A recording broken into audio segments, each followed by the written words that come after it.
अस्सलाम वालेकुम नाज़रीन, मैं हूं वीना आगा और आप इस वक्त देख रहे हैं मेरे यूट्यूब चैनल और दीगर सोशल मीडिया प्लेटफॉर्म्स पर।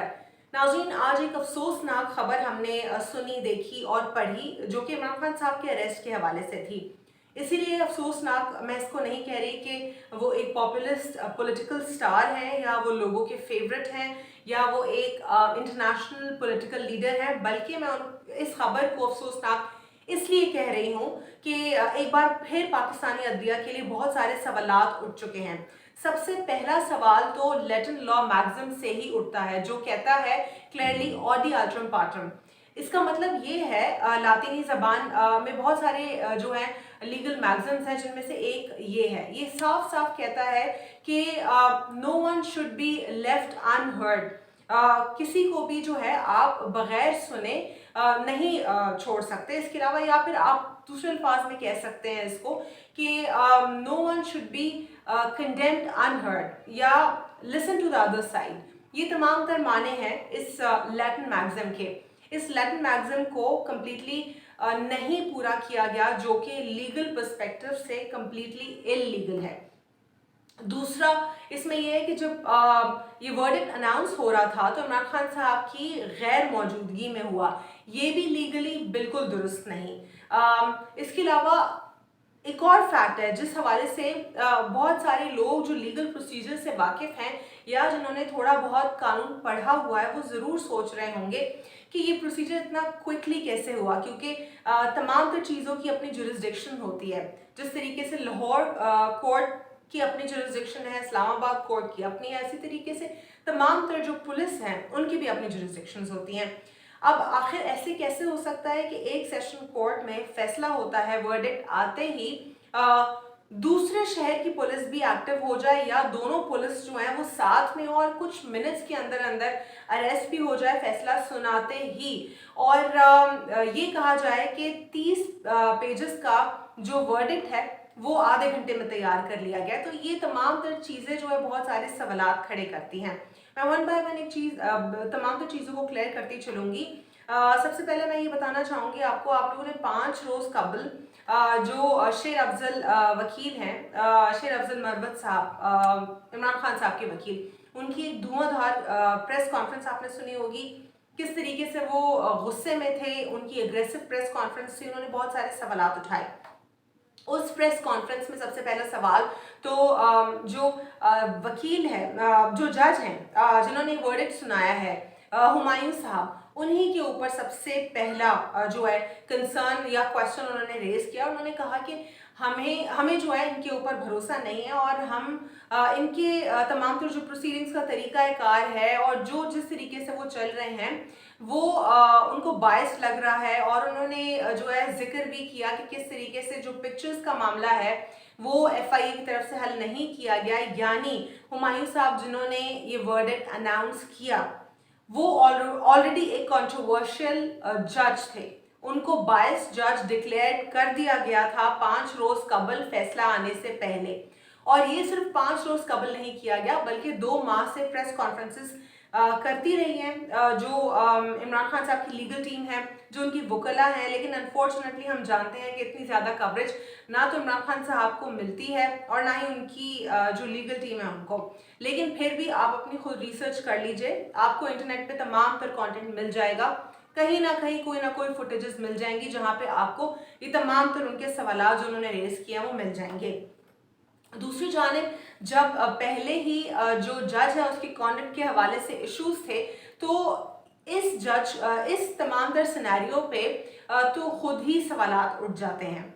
और इसके अलावा ये प्रोसीजर इतना क्विकली कैसे होता है कि एक शहर की पुलिस दूसरे शहर की पुलिस के साथ कोऑर्डिनेशन में और फिर उसके बाद या तो दूसरे शहर की पुलिस भी जो है मौजूद है और इमरान खान साहब को अरेस्ट भी कर लिया गया।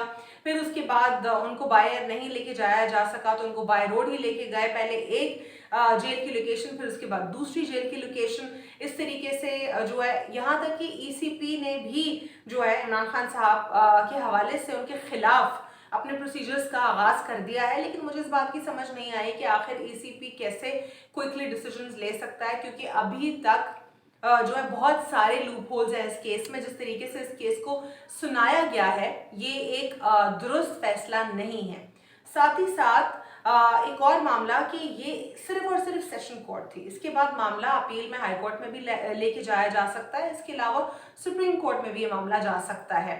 दूसरी जानिब कुछ रोज कबल ही जो है हाई कोर्ट का फैसला आया था, जिसमें ये कहा गया था कि जो लीड काउंसिल इमरान खान साहब के, उनको सुना जाए। बार बार हुमायूं साहब की अदालत में कहा गया कि वो ख्वाजा हारिस साहब को नहीं सुन रहे, उनके जो दलाइल हैं वो दुरुस्त नहीं। आखिर ऐसे कैसे हो सकता है? क्या कभी आपने कोई लीगल प्रैक्टिस सुनी हो जहां पर कोई जज कहता हो कि मैं इस केस को ही नहीं सुनूंगा, ये केस तो है ही ठीक नहीं, ये केस तो मेरिट पर ही नहीं है, ये केस के तो मामला खराब हैं।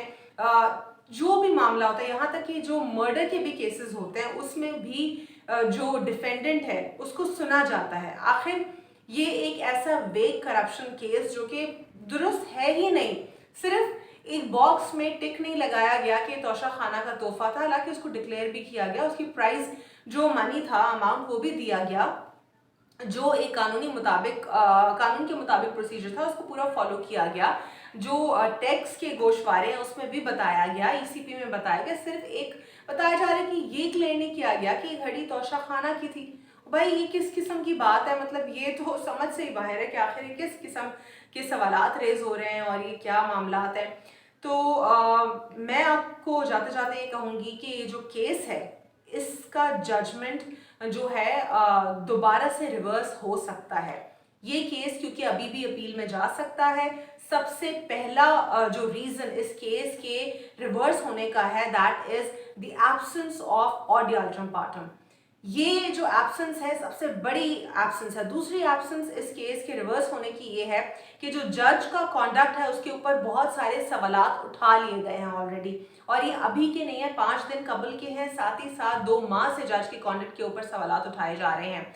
एफआईए को भी इन्वॉल्व किया गया है, लेकिन वो मामला अभी तक क्लियर नहीं हुआ कि क्यों ये जो जज साहब हैं उन्होंने इमरान खान साहब के हवाले से पोस्ट शेयर की सोशल मीडिया के ऊपर। हालांकि जजेस को इजाजत नहीं है कि वो सोशल मीडिया का इस्तेमाल करें और अपना बायस्ड एटीट्यूड दिखाएं, क्योंकि जजेस को तो बायस्ड बिल्कुल नहीं होना, उनको तो मेरिट के ऊपर फैसला करना है। तो ये जो केस है, ये जो वर्डिक्ट है, इसकी तमाम तर जो पोजीशन है वो वीक हो जाती है। तो इस तरीके से ईसीपी को बिल्कुल भी जल्दी नहीं करने की ज़रूरत है इस वक्त, और ज़रा सब्र करें। ये केस जो है इजीली रिवर्स हो सकता है, अगर तो थोड़ा भी अदलिया में एहसास बाकी है और कानून की धज्जियां नहीं उड़ाना चाहते। आखिरी जो है, मैं पाकिस्तान का जो आर्टिकल 10A है उसको बताती चलूं कि जो हमारा आईन पाकिस्तान है, constitution of Islamic Republic of Pakistan, उसने भी जो है क्लियरली इस बात को आइडेंटिफाई किया है कि फेयर ट्रायल का हक है तमाम तर लोगों को। साथ ही साथ यहाँ पर क्लियर एब्सेंस होती है ऑडियो अल्टरम पार्टम की, तो ये क्लियर केस है एक इलीगल वर्डिक्ट का। आज के लिए इतना ही। अल्लाह हाफिज, गॉड ब्लेस यू ऑल।